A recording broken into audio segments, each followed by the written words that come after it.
Finding an activity to do with your child that challenges and pushes you both to be better, that builds character, and is something you can learn together is a fantastic thing. At Okamikai Martial Arts and Fitness, we thrive on positive feedback from our students, so you can just imagine how happy we were to hear from Jessica and her daughters as they gave their thoughts about our classes. Classes are always fun, and I always learn something new. Fun and learning, all while getting out and getting active. That's one of our goals, and according to these amazing ladies, we're doing our job and doing it well. I see the excitement and the joy that they have to go to class to learn and improve. Contact us today to find out what everyone is talking about. Our family can't wait to meet your family. Okamikai is my favorite place to be. Okamikai Martial Arts and Fitness. Check us out at okamikai.com. Everything is my favorite thing to do in class.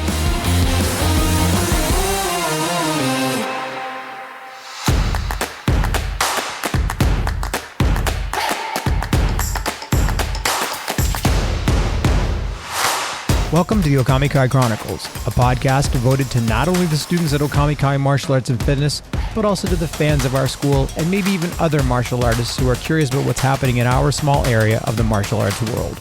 I'm Scott Campsall, and I'm the chief instructor at Okamikai, which is located in Uxbridge, Ontario, Canada. Today we're going to talk about something a little more personal to me than we have in past episodes, why I still train after all these years, and maybe even more importantly, why you should too. Especially if you're thinking about walking away. Believe it or not, there are many martial art instructors who don't train anymore. They may think there isn't anything more to learn or that they've reached an age where they're too old. Maybe they lost their passion and now just teach in an effort to stay alive. I personally think the most honest answer is that they just got too lazy. Truth is though, everyone, and I do mean everyone, has a moment in their life when they think about cashing in on their training and going down another path. And whether you're a new white belt, a seasoned black belt, or a parent wondering if their child should keep going, this is for you. Kostka Bratatan is a Romanian-born American philosopher who tells the story of an architect in Persia who designed a mosque that was so beautiful and so perfect and so awe-inspiring that renowned builders from all around the world were eager to build it and bring it to life. And so the architect becomes so agitated and so stressed out, and he ends up burning his plans and totally destroying them because he realizes that in his imagination, the way this mosque looks in his mind and what he's conceived on paper, there's no way that this can actually be built. There's no way that this can actually be created. Something's going to have to give. So he just assumes that some builder is going to say, well, we can't get those materials for the floor, let's say, or we're going to need to put in another structural wall, or things that he would have missed out on when he was drawing it, because it was all in his imagination. And so he realizes that once this finally hits reality, this will never be what he has conceived in his mind. And I think for martial artists, this is a major problem because we always have the end product in mind, and we always think that we're going to be able to fulfill our dream of either being that amazing fighter or that amazing stylist. And there's no possible way that we can actually live up to our own expectations. And so every time we come in, even though martial arts is supposed to be something that relieves stress and something that's supposed to have beauty and give us our own quality time, and there's so many pluses and there's so many pros as to why someone would do martial arts, there's still something in the back of our head that realizes that we are going to fall short. And I think when we have those moments when reality starts to set in, I think those can become very dangerous moments where we might second guess whether we will continue or not. And so yeah, after doing martial arts for as long as I have, I started in 1994. We opened up Okamikai in 1999. There are very few stories that I've heard where somebody quit and I can say, "Oh, I never expected that," or "That's an excuse I've never heard before." And I will always say it's easy to bring a white belt into a dojo. It's very hard to keep them. And so we're always looking at student retention and how we can keep a student interested, but in the end, it falls on the person to dig down deep and to keep on coming to class. And so I'm hoping I can say something in this episode that will provide some insights or maybe a little bit more strength so that maybe you aren't going to be able to build that mosque the way you want, or maybe you aren't going to be able to get that skill immediately, or it's going to take more effort than you thought to get that new belt. But as a person who started, and my instructor at the time was a 6th degree black belt, he was a Shihan, and I remember looking at him going, that was so unattainable. I only had a white belt. I didn't have any martial arts experience when I walked in, other than I think I'd spent a couple of months as a very young child. I really didn't know what I was walking into. And all I can say is, over time, the belts just keep on changing color. And my most recent promotions in BJJ and in karate, all I can tell you is when they happened, I felt the same way. I didn't do anything special. I just kept on coming to class. And with each class, my skill level improves. Maybe it doesn't improve as exponentially as I'd like it to, but small amounts of baby steps have now got me to a point where I have a 6th degree black belt in karate. I have a 2nd degree black belt in Aikido. I have a 1st degree black belt in Iaido. I'm an instructor trainer with On Guard, and we teach control and defensive tactics. And I have a purple belt in Brazilian Jiu-Jitsu. And it was just because I just kept on showing up. When I started training in martial arts, like a lot of people are, I was curious. I was maybe a bit unsure, and I was looking for something. Back then, I thought it was about learning how to punch and kick and getting a good workout in while staying focused on something besides sets and reps in the gym. And what I didn't expect was that I'd fall in love with the journey. It gave me structure, it gave me challenges, but more than anything, it gave me a place where I felt like I was at home. I connected with the dojo. I liked the etiquette. I liked the culture. I loved that I could focus on how to get better and that the outside world could become just that, something that could be left outside. And that hooked me. And honestly, that's what still keeps me coming back. And let me be honest with you, there have been times where I almost quit. Injuries, I've had torn meniscus, I've had tendonitis in my ankle, had to fight through cancer. I've had my own self-doubts. I've had life pulling me in other directions. The whole COVID situation gave me more than a few times where I thought my martial arts journey was done. So it doesn't surprise me when a student comes to me and says those feared words that every instructor hates to hear.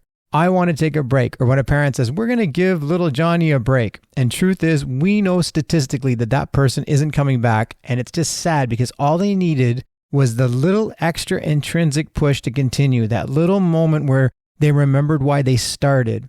And I've been training for years. I've had hundreds of students, and even I've had moments where I sat in my car outside a dojo and said to myself, I don't have it in me today. So forget about the fact that you just didn't feel like going to class. I've actually driven to class. There's been times where I went, I'm tired, or I've got other things I'm supposed to be doing. This is going to take time away from my day that I don't have. So all those thoughts, that doesn't mean you're weak. It means you're pushing yourself. And anytime you push yourself, you're going to hit resistance. That voice in your head, that one that says you're not good enough, your mosque isn't becoming as pretty as you thought it was going to be, you're not going to get that gold medal as soon as you thought you were going to get it, or you'll never get there, which is even worse. Yeah, I've heard those voices too. And here's the thing, I just kept showing up, even when it's hard, especially when it's hard. And that choice, every time I didn't quit, that's when the real growth happened. I don't know how many times I've walked away from a class and went, well, if I hadn't come to that class, I wouldn't have learned that technique, or I wouldn't have learned that little piece of information that I didn't have before. And on a more personal note, today, I don't train to get better at kicking or joint locks or whatever technique I'm working on. I train to get better at living. Martial arts teaches you how to fall and how to get back up. It helps me remember to stay calm under pressure. And I'm not saying that I don't have a temper. I know there are times where I have that. I'm not saying that I don't get frustrated, but training helps strengthen those mental and emotional muscles.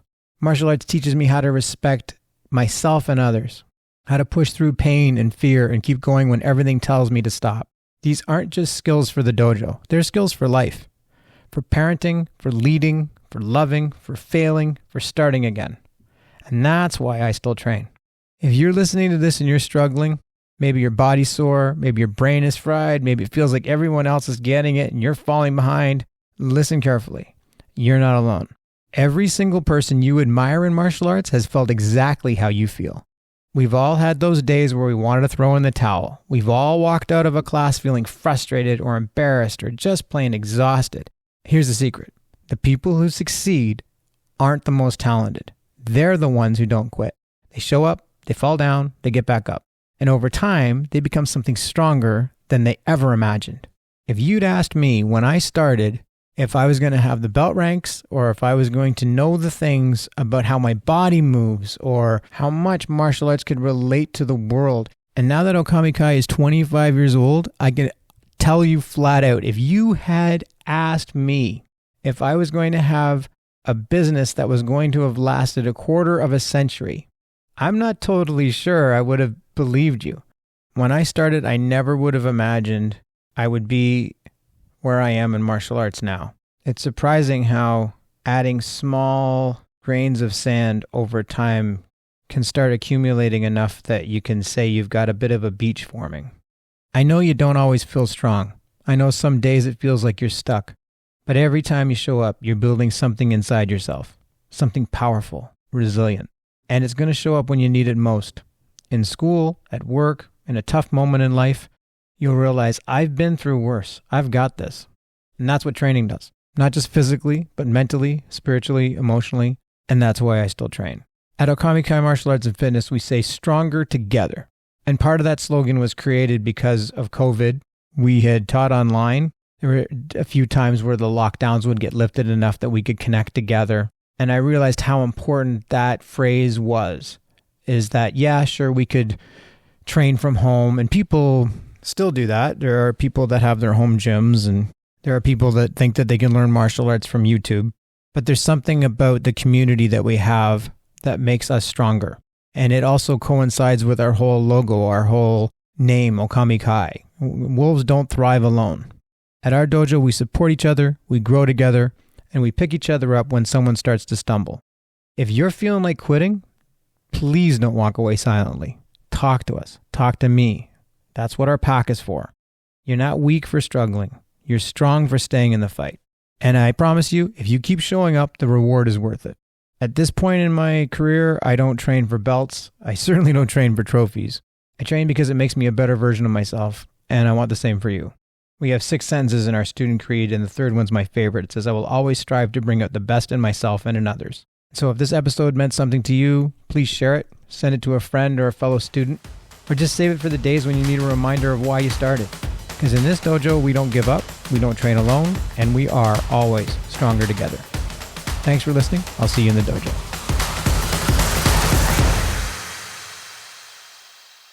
This has been a Campsall Broadcasting production. This episode has been brought to you by sweat, self-doubt, and stubbornness. Truth is, I'm still training because, well, quitting sounded harder